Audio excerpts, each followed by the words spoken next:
Et nous enchaînons à présent avec Planète Marché. Nous avons une quarantaine de minutes ensemble pour décrypter les actualités économiques, parfois politiques et surtout financières dans Smart Bourse. Nous accompagnent ce soir pour décrypter tous ces sujets 3 experts. Bastien Drue, tout d'abord. Bonsoir Bastien Drue. Bonsoir.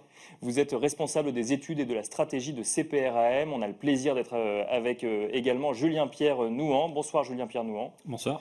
Vous êtes directeur des études économiques et de la gestion diversifiée chez Lazare Frères Gestion. Et enfin, on a le plaisir d'accueillir François Rimeux. Bonsoir François Rimeux. Bonsoir.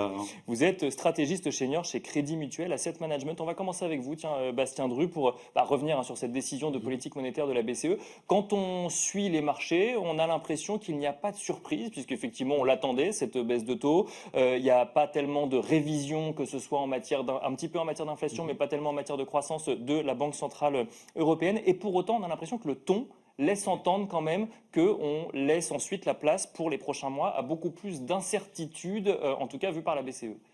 Ben ouais, tout à fait. En fait, là, ce que Christine Lagarde a expliqué en conférence de presse, c'est un changement de chapitre, en fait. La page, comme elle le disait, de la période qui va de 2020 à 2024, qui a été marquée par le Covid, qui a été marquée par la guerre en Ukraine et donc la crise énergétique par ricochet. Ce chapitre, il est un peu en train de se terminer. D'accord, on clôture le chapitre. Oui, parce que là, ça fait plusieurs fois maintenant que la BCE affiche des prévisions d'inflation sous-jacente sous les 2% pour 2026, pour 2027. Et on voit dans les derniers chiffres d'inflation qu'on a une sorte de convergence de l'inflation sous-jacente vers 2%. Donc, on a l'impression que ce dossier-là, il est en train d'être clôturé en quelque sorte, et que maintenant il faut passer à autre chose, que ce nouveau chapitre qui va être surtout marqué par la guerre commerciale est en train de s'ouvrir, et que c'est vraiment là-dessus que le narratif va maintenant se porter. C'est pratiquement uniquement là-dessus. Ce qui était intéressant dans le communiqué introductif qui a été lu par Christine Lagarde, c'est le fait que ils indiquaient que la BCE indique qu'il y a quand même des vrais risques qui sont liés à cette guerre commerciale. Bien sûr, oui. Mais en fait, la BCE, elle est un peu price taker sur ce dossier-là. Elle va essayer de voir ce qui se passe. Est-ce qu'il y a vraiment des hausses de droits de douane qui vont être mises en place? De combien ça va être? Parce qu'il y a encore une incertitude qui est très forte là-dessus. Je pense qu'on en reparlera tout à l'heure. Bien sûr. Et du coup, ça sera vraiment les développements sur le dossier de la politique commerciale qui feront que la BCE va poursuivre ou pas son cycle de baisse de taux. Enfin, c'est un peu ça qu'elle a essayé d'expliquer, je pense. Donc là, la BCE regardera non seulement effectivement la guerre commerciale, mais peut-être aussi l'impact sur l'économie européenne qu'on a du mal à quantifier aujourd'hui. Oui, tout à fait. Quel sera l'impact sur l'inflation, quel sera l'impact sur la croissance? C'est exactement ce que la BCE essaiera de voir dans les prochains mois pour maintenant déterminer sa politique de taux. Bon, Julien-Pierre Nouhan, un mandat peut-être un petit peu plus difficile pour la BCE à partir de maintenant, parce qu'elle aura peut-être moins la main quand même sur ce qui va se passer, aussi sur ce qui va impacter directement ou indirectement l'économie européenne, pardon. Et effectivement, on a le sentiment que à 2%, la BCE se sent proche de son taux d'équilibre et que maintenant, on change de chapitre. Effectivement, la question, ça va être l'impact économique sur la croissance de la zone euro, sur l'inflation dans la zone euro. C'est vrai que on peut dire aussi que cette guerre commerciale, elle peut avoir des effets plutôt déflationnistes en Europe. Bien sûr. Si l'euro continue de s'apprécier, si le pétrole continue de baisser. Voilà, donc elle a dit qu'elle était à la fin d'un cycle. Qu'est-ce qui va constituer le prochain cycle? C'est très clair, ça va être l'impact économique et l'évolution des données en Europe. Pour l'instant, lorsqu'on regarde un peu les prévisions, on voit une BCE qui est relativement confiante sur le fait que l'impact sur l'économie européenne va être relativement circonscrit. Néanmoins, elle a aussi publié des scénarios de sensibilité. Si on a une aggravation, l'impact sera plus important. Et donc, elle va rester dans cette approche, je pense, très data dependent pour les prochains mois. Comment vous regardez, vous, l'économie européenne à l'heure actuelle? Parce que c'est vrai qu'on parle beaucoup des États-Unis, on parle beaucoup effectivement de ce risque venu effectivement des droits de douane aux États-Unis, un peu moins de la zone euro, de l'Union européenne ou des marchés européens dont on a l'impression que c'est plutôt stable et il y a de la performance. Comment est-ce que vous analysez ça aujourd'hui? Est-ce que j'entends souvent des experts dire qu'on n'a pas encore vu dans les résultats d'entreprise aux États-Unis l'impact des droits de douane ou en tout cas des potentiels droits de douane voulus par Donald Trump? et en Europe? Est-ce qu'on est sur la même tendance et sur les mêmes risques aujourd'hui? Oui, c'est très clair. Pour les résultats des entreprises, on l'avait vu dans les communications sur les chiffres du premier trimestre, c'était beaucoup trop tôt pour les entreprises. En plus, on ne savait pas encore exactement à quel niveau ils allaient être positionnés. Et toujours pas aujourd'hui. Toujours pas aujourd'hui. Sur l'économie, nous, on est assez partisan d'un scénario un peu de courbangie, c'est-à-dire qu'à court terme, on va avoir un impact mécanique parce qu'il y a eu quand même des anticipations sur les exportations de l'Europe vers les États-Unis. On a eu les chiffres du commerce extérieur américain aujourd'hui qui montraient une forte baisse des importations. Donc ça se normalise. Donc ça veut dire moins d'exportations pour les Européens sur le deuxième trimestre. Donc c'est un effet un peu négatif. Sans doute aussi encore peut-être des effets sur les exportations peut-être au troisième trimestre. Après, à terme, on a quand même les perspectives ouvertes par les annonces budgétaires allemandes qui nous disent que ça devrait repartir. On a aussi potentiellement un consommateur européen qui pourrait être un peu moins prudent en termes de taux d'épargne. Donc, voilà, nous, notre scénario sur l'Europe, c'est vraiment celui de cette courbangie avec peut-être 2 trimestres un peu décevants et une reprise à partir de la fin de l'année. François Rimeux, même question mais un peu différente. Alors je traduis de l'anglais, mais ce que laissait entendre aussi Christine Lagarde, c'était une incertitude donc des politiques commerciales qui pesaient sur l'investissement des entreprises et des exportations, mais compensée par une dépense publique, notamment sur des plans de défense ou autres. C'est là aussi où on va potentiellement pouvoir aller chercher de la croissance et de la performance en Europe. C'est ce que tout le monde espère, effectivement, au sein de la zone euro. Après, il y a ce qu'on veut voir arriver et ce qui va réellement voir arriver. Par exemple, on a voté le NGEU il y a maintenant quelques années. On se rend compte à 1 an de l'échéance des prêts qu'il y a la moitié qui n'a pas été investie. Donc, c'est pas si évident, en fait, entre la volonté d'investir, la volonté de trouver des débouchés pour relancer la machine et finalement la réalité du marché de ce qu'on peut trouver. Donc, évidemment, il y a de l'espoir. Évidemment, toutes les espérances de croissance pour 2026, 2027 et après vont être meilleures que 2025 parce que le plan de relance allemand est gigantesque en termes de volume. Mais l'implémentation va pas être évidente. Et effectivement, à court terme, on est dans le flou plus total. On n'en sait rien, mais la BCE nous a dit clairement qu'elle n'en savait rien non plus. C'est ce que vous avez compris globalement de on n'a absolument rien appris. Elle nous a dit que si ça va mieux, ça ira mieux. Si ça va moins bien, ça ira moins bien. Merci Christine. Mais voilà, on ne sait rien de plus, mais c'est normal, hein, c'est pas de leur faute. Les nouvelles sont complètement erratiques, donc ils sont obligés de piloter à vue. Si la guerre commerciale est annulée demain, évidemment que le scénario de croissance sera meilleur, évidemment que le scénario d'inflation ne sera pas le même, et l'inverse est vrai aussi. Donc on a ces effets d'incertitude effectivement qui sont négatifs à court terme pour toutes les entreprises. Tant combien de temps ça dure plus ça dure, plus ça va être compliqué. Si ça dure qu'encore quelques mois, on aura vécu 3, 4, 5 mois d'incertitude. Pour les plans d'investissement, ce sera gérable. On aura vu un peu de délai, mais peut-être un peu de reprise derrière. C'est pas très grave. Si en revanche l'incertitude, elle dure, je sais pas, jusqu'au mi-terme par exemple, avec du up and down sur les droits tarifaires, c'est compliqué pour les entreprises, effectivement, de se positionner. Là, l'impact pourrait être un peu plus dur. Alors, on parle de la BCE, mais on pourrait parler de la Fed, mais je commence par la BCE. Il faut espérer une réaction des banques centrales à des décisions politiques, géopolitiques sur les droits de douane qui permettraient d'amenuiser quelque part l'impact pour l'économie, ou c'est pas forcément... ou là, de toute façon, elles seront obligées de constater un petit peu la réalité économique. Le mandat des banques centrales, il est clair. Hein, il n'est pas là pour aider les politiques budgétaires a priori, mais il est là pour réagir aux politiques budgétaires qui sont mises en place si nécessaire.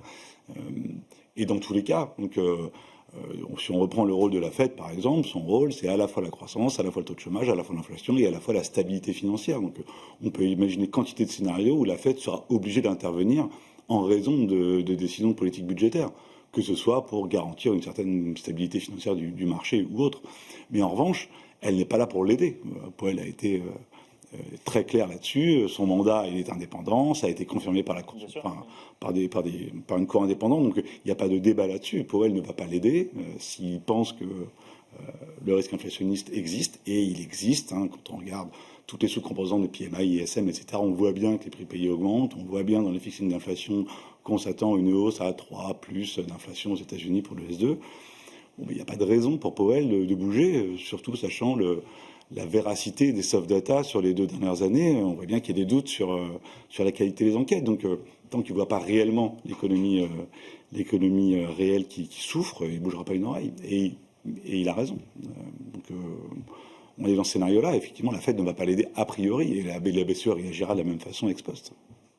Bastien Dru, peut-être rapidement, on commence par la Fed, mais après on regardera de manière plus globale cette économie américaine avec d'un côté un ISM qui se contracte un ISM notamment dans les services qui se contracte le mois précédent, une guerre commerciale alors qui est toujours présente mais dont on se demande quel sera finalement l'éventail de possibilités de Donald Trump quand on voit qu'il y a un tribunal de commerce international qui lui rappelle qu'il n'a peut-être pas le droit de faire tout ce qu'il voulait faire. Comment est-ce que vous analysez un petit peu, qu'est-ce que vous regardez, sans parler évidemment des taux longs qui laissent entendre de belles craintes sur le sujet de la dette américaine. Alors, quelle est la question? Quel est votre scénario économique? Comment est-ce que vous regardez un petit peu cette situation aujourd'hui, quoi? Parce que en fait, on est nombreux à ne rien y comprendre, quand même. En fait, c'est que les chiffres, qu'ils soient durs ou soft, sont complètement pollués par les différentes annonces. Et les annonces, on y croit encore aujourd'hui? Oui, il y a par exemple l'acier qui est à 50%, c'est en application. Donc oui, ça on est obligé d'y croire, c'est la réalité. En revanche, toutes les publications de chiffres, elles sont complètement polluées par la guerre commerciale, avec des retards de publication de différentes statistiques qui sont pas les mêmes. Et du coup, c'est très difficile de s'y retrouver entre les chiffres qui sortent aujourd'hui, mais qui concernent le mois d'avril, qui concernent le mois de mai, qui concernent le mois de mars éventuellement pour certaines. Là, ça rend quand même très compliqué la lecture du cycle. Alors, quand on essaye de dépolluer, entre guillemets, d'enlever l'impact de la guerre commerciale avec la très forte augmentation des importations sur le T1, la très forte, les importations ont été divisées par deux, le déficit commercial, a été divisé par deux sur le mois d'avril par rapport au mois de mars. Ça fera un effet très positif sur la croissance. Pour autant, c'est pas pour ça que la croissance américaine est en train le fond de l'économie américaine est en train d'accélérer. Donc ça pollue complètement finalement la lecture. Mais quand on enlève un peu tout ça, on voit qu'il se passe pas tant de choses que ça, quoi. On sent qu'il y a de la morosité chez les entreprises, chez les ménages, pardon. Oui. On voit que au niveau de la consommation, on a une progression qui est moins forte que ce qu'on pouvait avoir sur l'année 2024. Mais on ne sent pas encore vraiment un choc très très fort qui viendrait complètement mettre à mal l'économie américaine, quoi. Donc il y a une sorte de résilience Pour l'instant, il y a une résilience. Et de toute façon, je pense qu'on va mettre du temps à tester l'hypothèse que la guerre commerciale va impacter fortement l'économie américaine. Pourquoi? Parce qu'il y a quand même pas mal de retard d'implémentation dans les droits de douane. Quand on regarde les chiffres des droits de douane collectés sur le mois d'avril et de mai, on voit que, par exemple, les droits de douane moyens appliqués par les États-Unis sur leurs importations sont passés de 2,5% au moment où Trump commence son deuxième mandat à aujourd'hui quelque chose comme 8%. Ouais. Donc en gros, on a fait que plus de 5,5 points en hausse de droits de douane constaté, alors que... Pas toujours répercuté dans les prix d'ailleurs, après ça dépend des stratégies des entreprises. Voilà, ça. Alors que ce qui était annoncé au niveau des droits de douane pays, c'est-à-dire les droits de douane réciproques, on a 10 points pour tous les pays du monde, pour la Chine c'est encore plus, il y a les droits de douane sectoriels qui sont élevés, acier, aluminium à 50, les voitures à 25.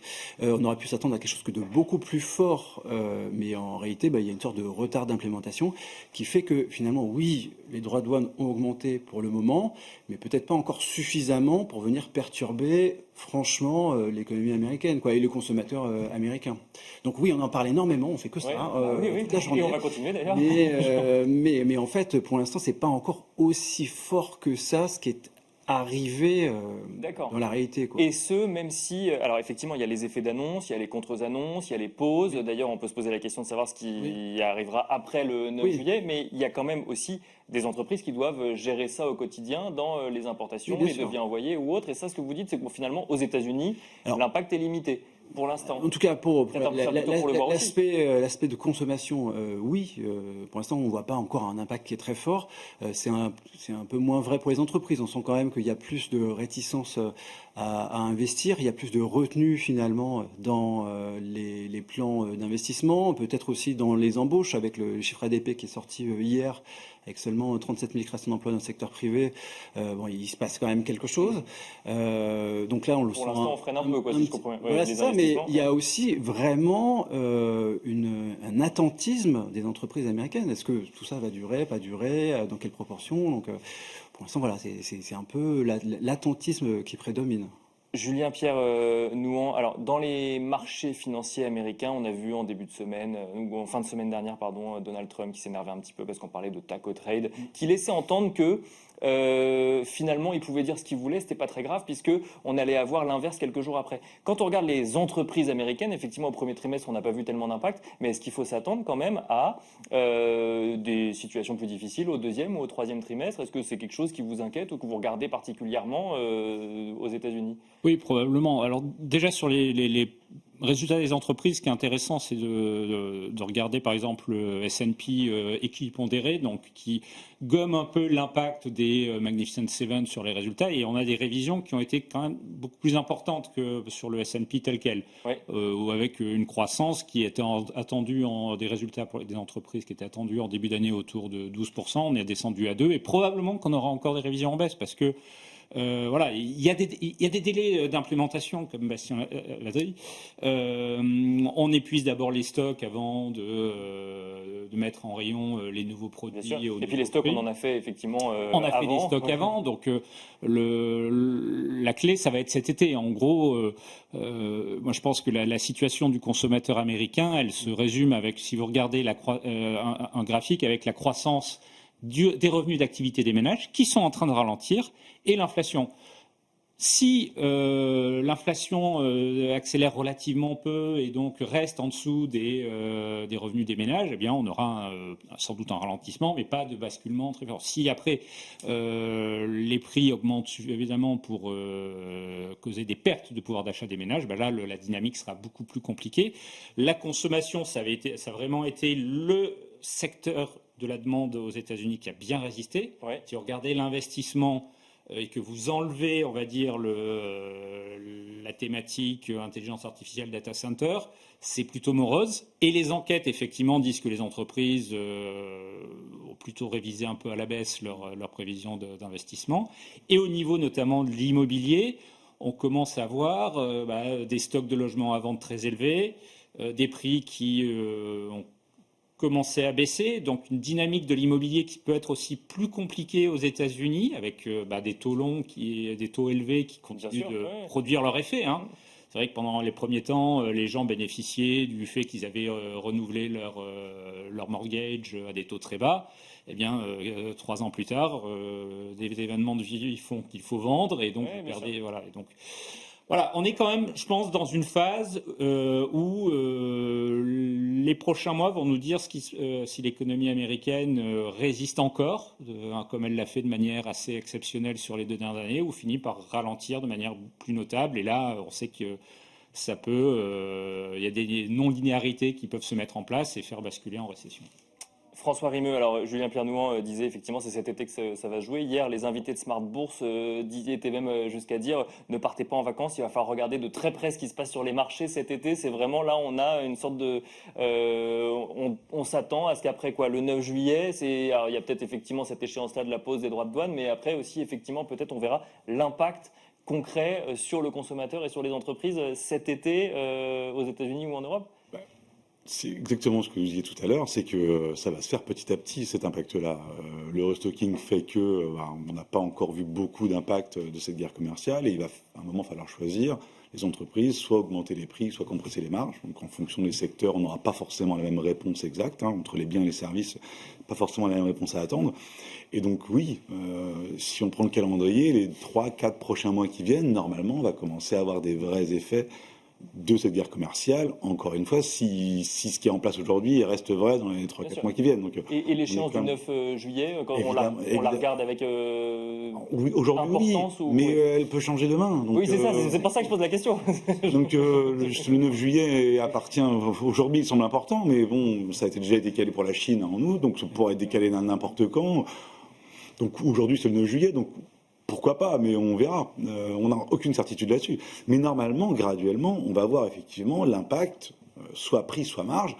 Et nous, quand on regarde sur le côté micro, ce qui revient, c'est quand même plutôt le côté prix qui prend. C'est-à-dire que les entreprises, pour le moment, elles conservent leur marge, et c'est plutôt les prix qu'on va augmenter. Donc, et ça, le consommateur, il continue, parce qu'il a quand même moins d'épargne qu'il y a 2-3 ans, où moins effectivement... Oui, mais les salaires montent à quoi? Environ 4% par an en nominal, c'est à peu près là que tournent les différentes enquêtes, que ce soit la vraie early earning, on verra demain, mais la Fed d'Atlanta, on est autour de ça. L'inflation, si elle passe à 3,5, elle reste encore en dessous de l'inflation salariale, donc on a encore des salaires réels positifs. C'est pas un drame. Alors les stocks d'épargne sont pas importants, mais le consommateur américain, ça lui a jamais fait vraiment peur d'être un peu à crédit. C'est un comportement différent du consommateur européen. Donc on voit des signes, hein. On voit les taux de delinquency qui augmentent sur des différents items. On voit des signes de fragilité, mais des signes d'effondrement, on n'en voit pas. Le marché de l'emploi, globalement, il reste encore solide. On a quelques points. Le rapport d'ADP est pas bon, mais le rapport d'ADP, c'est pas un bon prévisionniste des NFP. On a déjà eu dans le passé des items comme ça. Mais demain, par exemple, ce que nous dira le rapport du ministère du Travail, ça peut être un indicateur quand même de ce côté graduel que vous mentionnez? Ça pourrait, mais globalement, les indicateurs... Non, mais globalement, les indicateurs d'emploi, pour le moment, ils sont solides. Le rapport Jolt, il est solide. Challenger, il est solide.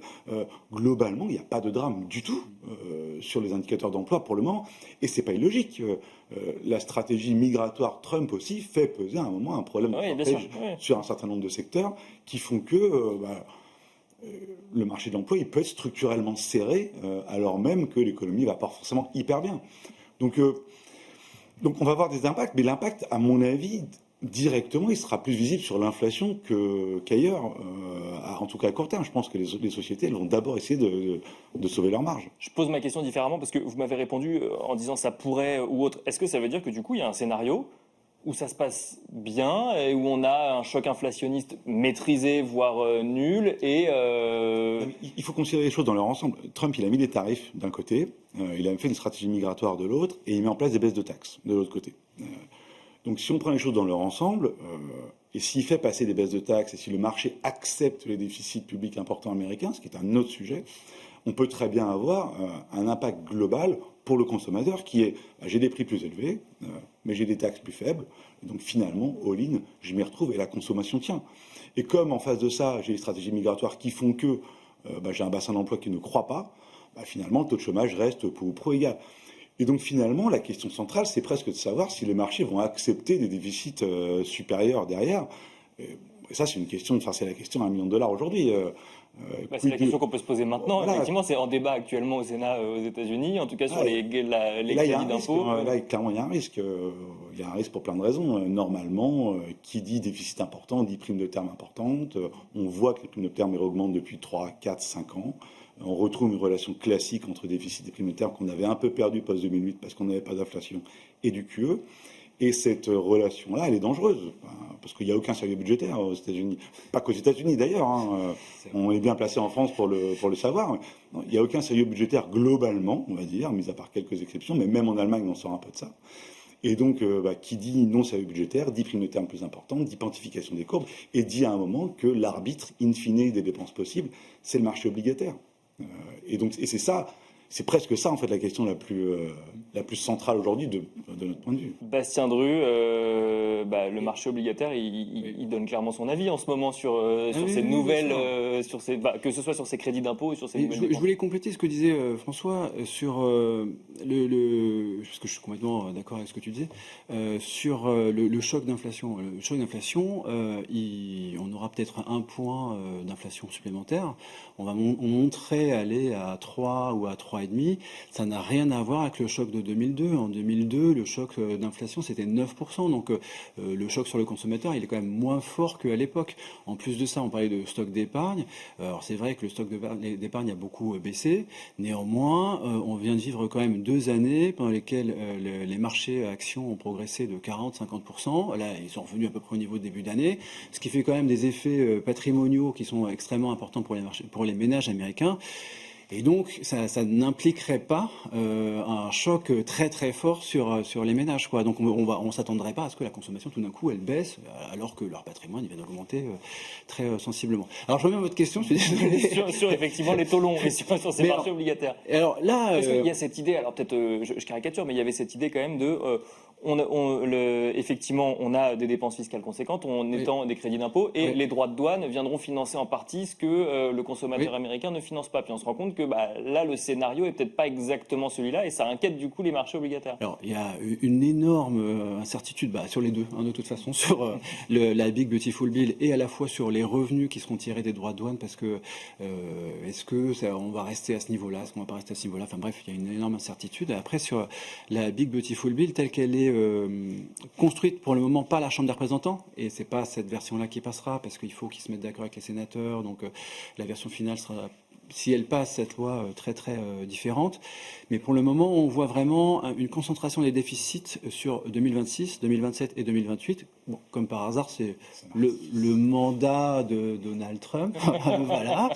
Et puis après, l'effet baisse beaucoup à partir de 2029, quand il y aura un prochain président américain, même s'il est républicain. Et ça fait donc une augmentation des déficits de 500 à 600 milliards de dollars pour chacune des années qui arrivent par an.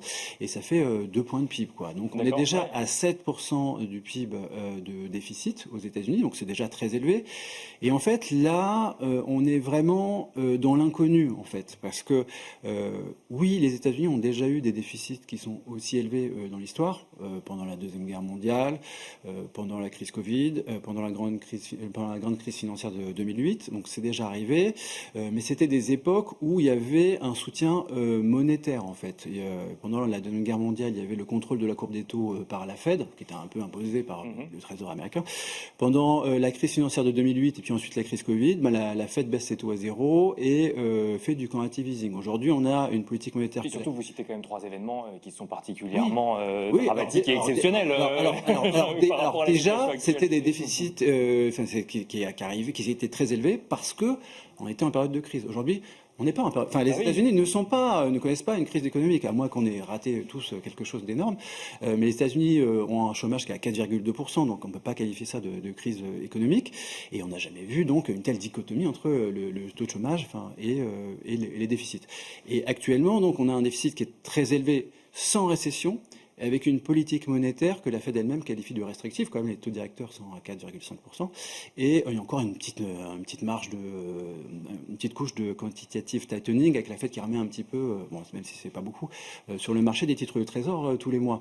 Et donc, cette finalement articulation entre une politique monétaire qui est très expansionniste et une politique monétaire qui est quand même encore un peu restrictive, ça, en fait, on l'a jamais vu. Ouais. Et on propose d'aller encore plus loin, finalement, dans la politique budgétaire très expansionniste. Et c'est pour ça que les marchés se posent la question, étant donné qu'on n'a jamais vu ça, est-ce que ça va tenir? Et c'est pour ça que on a cette normalisation des primes de terme qu'on a pu voir sur les dernières semaines, qui est vraiment très liée finalement au débat qu'on a pu avoir sur la Big Beautiful Bill, surtout le mois de mai et sur le début du mois de juin. Ouais.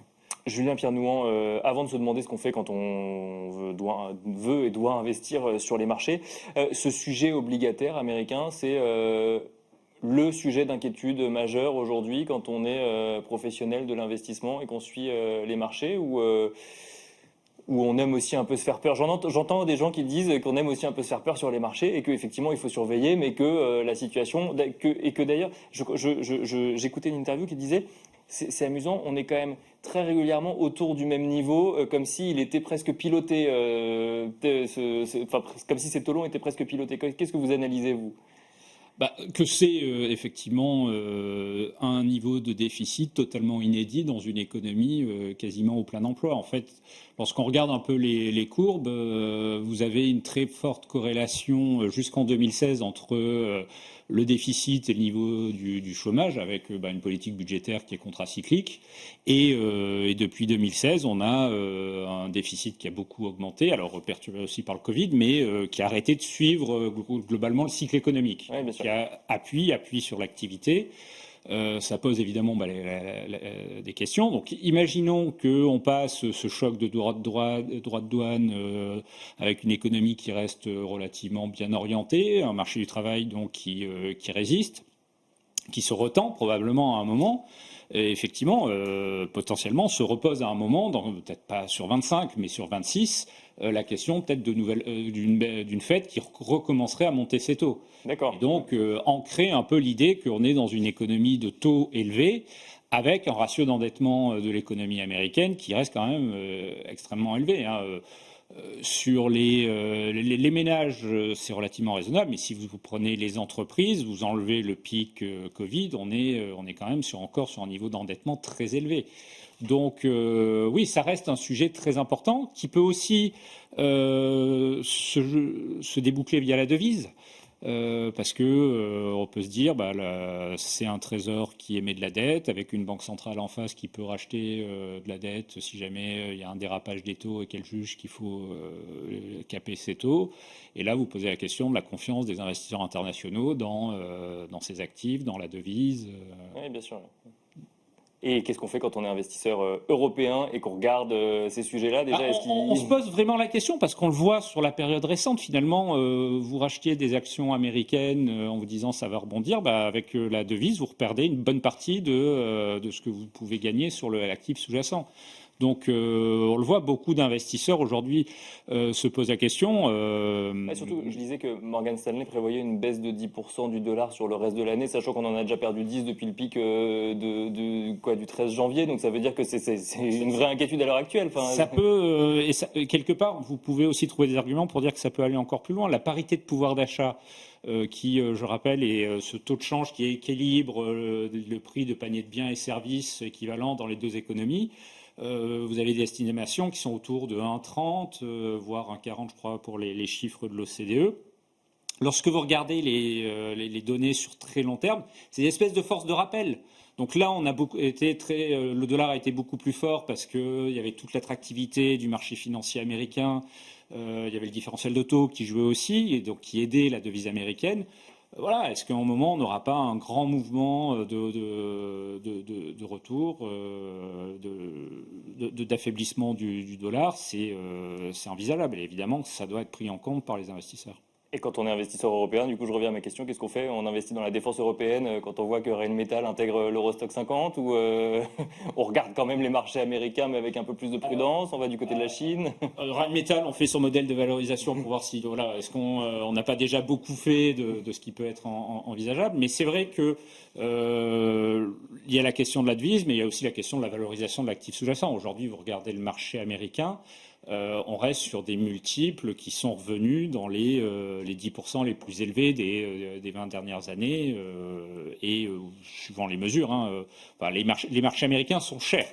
Donc, est-ce qu'on ne risque pas d'avoir un double choc à la fois sur la valeur de l'actif sous-jacent, parce que ça reboucle aussi avec la question des taux. Lorsque vous achetez des actions, c'est que vous n'achetez pas des obligations. Donc le taux d'intérêt que vous avez sur les obligations, il a aussi un impact sur l'attractivité des actions. La prime de risque aujourd'hui du marché américain, elle est très basse. Donc nous, c'est vrai que dans nos portefeuilles de gestion diversifiée, on a tendance à préférer l'Europe, où en plus il y a...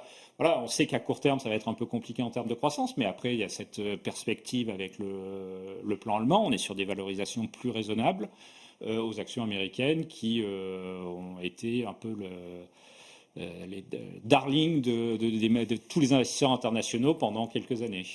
François Rimeux, même question. Qu'est-ce que vous regardez sur les marchés aujourd'hui? Marché action, j'entends, mais d'ailleurs, ça peut être aussi autre chose.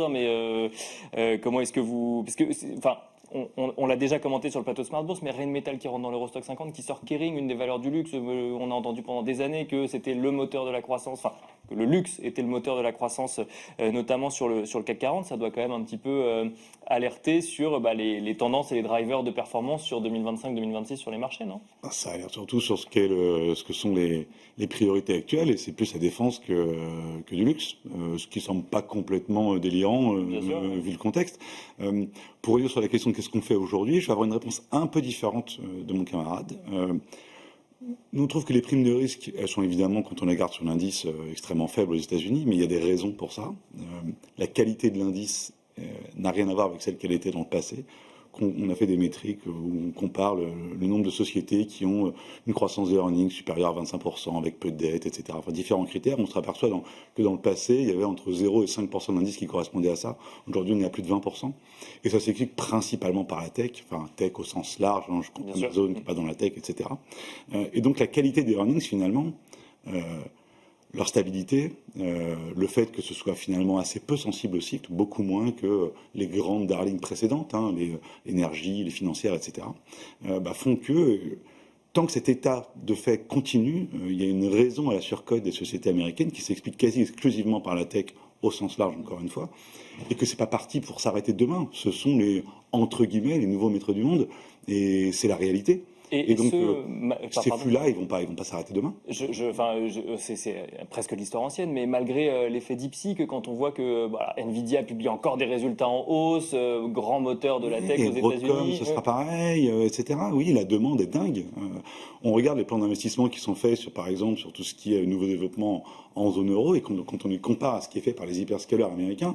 Mais ce qu'on fait au niveau de l'Union européenne, c'est infinitésimal par rapport à ce que font les sociétés privées américaines. Donc leur capacité d'investissement, leur capacité à innover, leur capacité à racheter les sociétés, leur capacité à attirer les talents, etc., font que ça va être extrêmement compliqué d'aller les déloger de cette place-là. Alors oui, la Chine construit son propre écosystème, c'est vrai, et il ne faut pas du tout le minorer, et c'est un autre pan d'investissement intéressant aujourd'hui. Mais l'exceptionnalisme américain, en tout cas sur la partie equity, je pense qu'il ne va pas s'arrêter demain. Voilà. Ensuite, pour revenir à ce qu'on fait donc, dans les portefeuilles, ça on aime bien, toujours. Et pardon, mais sur l'exceptionnisme américain, donc il y a la tech, mais il n'y a pas que la tech, et le reste. La surperformance des equity américaines depuis 5 ans, elle s'explique que par la tech. En fait. Donc une fois qu'on a parlé de ça, il n'y a plus d'exceptionnisme américain, en tout cas sur la partie action. D'accord, oui, bien sûr. Effectivement, on n'a pas envie d'acheter du Russell 2000, il n'y a pas de raison à avoir envie d'acheter du Russell 2000 aujourd'hui, sauf à être un peu positif sur la croissance et dire qu'on a pricé le pire, etc. Pourquoi pas, mais c'est pas notre vision actuelle, il y a trop d'incertitudes pour ça, on voit pas vraiment pourquoi les flux reviendraient. Donc hormis ça, on aime toujours bien les banques en zone euro, hein. Qui dit prime de terme élevée, dit pontification, qui dit pontification, on dit que la transformation du crédit, ça se passe bien pour les banques. C'est vrai pour les assureurs aussi. On aime bien la défense européenne, on aime bien l'Allemagne pour des raisons de relance. Mais c'est plus des visions thématiques sectorielles que des visions purement géographiques, en fait. Bien sûr. Ouais. Et pour revenir sur la partie obligataire, effectivement, on n'aime pas les parties longues de courbe américaines pour toutes les raisons qu'on a citées, mais c'est vrai pour toutes les parties longues de courbe, en fait, parce qu'il ne faut pas se leurrer. Si ça se passe aux États-Unis, ça se passera ailleurs. C'est un sujet en Europe aussi. Donc voilà, les quantifications des il n'y a juste pas une Big Beautiful Bill en Europe à l'heure actuelle, mais voilà. Il n'y en aura pas. Il n'y en aura pas, c'est ça. Non, on a eu un Big Beautiful Plan quand même en Allemagne, qui avait un peu quantifié les courbes avant d'ailleurs les États-Unis. Donc c'est pas similaire, mais il y a des points finalement qui sont pas si différents que ça. Et de toute façon, ça impactera tout. Donc les parties longues de courbe partout, on les aime pas tellement. Au Japon non plus d'ailleurs. Bastien Dru, alors peut-être pas forcément de stratégie d'investissement directement, mais qu'est-ce que vous regardez on a beaucoup parlé de macro à l'heure actuelle, pas beaucoup de Chine par exemple. Moi, il y a quand même toujours quelque chose qui me marque un peu, c'est cette capacité de la Chine à se rappeler au bon moment, au bon souvenir des uns et des autres, en disant n'oubliez pas que les terres rares c'est chez moi aujourd'hui, donc la tech aux États-Unis, oui, mais alors, ça c'est effectivement un sujet un peu dérivé du sujet de la guerre commerciale, parce que la Chine a effectivement mis en place une limite aux exportations de terres rares, mais qui est globale, qui ne concerne pas du tout que les États-Unis. Et dans ce qu'on commence à voir, et c'est peut-être que là c'est embryonnaire et que peut-être que le mois prochain on parlera que de ça, ou dans 2 mois on parlera que de ça, peut-être. Mais on commence à voir par exemple des équipementiers automobiles, j'ai vu ça en Europe tout à l'heure, qui disent là oui, on n'a plus suffisamment de terres rares pour produire, on ne sait pas très bien ce qu'on va faire. Et il y avait aussi un article dans le New York Times cette semaine qui parlait exactement de ça, du fait que les entreprises américaines en général commencent à buter un peu là-dessus, quoi, sur cette rareté des terres rares, justement. Donc ça peut devenir un sujet sur les prochaines semaines, effectivement. Et ça peut positionner la Chine différemment sur les sujets tech mondiaux, parce que, alors, malgré leur nom, je crois que les terres rares, finalement, d'autres peuvent en produire aussi, sauf qu'aujourd'hui, la Chine est la plus avancée sur le sujet. Donc, et de très, très, très, très, très loin, quoi. Ils ont un avantage. Donc, ils ont une vraie carte à jouer. Et ils ont un pouvoir de négociation, un levier de négociation qui est immense avec les terres rares, et pas seulement les terres rares, quoi. Donc, Il va y avoir des négociations qui se mettront en place, pas seulement entre les États-Unis et la Chine, mais aussi, on le voit là, cette semaine par exemple, entre les Européens et la Chine, Oui, bien et sûr. même avec toutes les autres puissances, le Japon, la Corée, tout le monde va devoir, entre guillemets, négocier d'une façon ou d'une autre avec la Chine pour ces sujets-là en particulier. Donc oui, ça va être un des grands chantiers des années qui arrivent, quoi. Et pour un investisseur, est-ce que ça veut dire que du coup, effectivement, un écosystème tech qui se construit en Chine, c'est à regarder avec Alors, prudence, évidemment, toujours en Chine, mais... Oui, on peut regarder le secteur de la tech chinoise. Oui, c'est des choses qui peuvent tout à fait se regarder. Après, est-ce que le fait qu'ils disposent vraiment de beaucoup de terres rares, ça va vraiment aider l'économie chinoise en général? Je suis assez sceptique quand même. C'est pas ça qui va faire tourner tous les industries d'exportation Non, mais on peut chinoises. se poser la question, alors peut-être un peu naïve, hein, mais de se dire, ok, il y a eu des investissements massifs aux États-Unis pour effectivement des grands noms de l'intelligence artificielle générative. La Chine arrive en disant, bah regardez, en investissant beaucoup moins, moi je fais la même chose, et en plus j'ai la matière première chez moi. Est-ce qu'on peut se dire qu'il y a un secteur qui peut se créer là-bas De toute façon, c'est clairement un secteur, donc la tech chinoise, qu'il ne faut pas mettre de côté, quoi qu'il arrive. C'est quelque chose qu'il faut vraiment regarder. Eh ben, on finira là-dessus. Merci beaucoup, messieurs. Merci Bastien Dru, responsable des études et de la stratégie de CPRAM. Merci Julien Pierre Nouan, directeur des études économiques et de la gestion diversifiée chez Lazare Frères Gestion. Et merci également François Rimeux, stratégiste senior chez Crédit Mutuel Asset Management. Merci à tous les trois. Merci. Merci. Et quant à nous, on se retrouve tout de suite dans Marché à thème.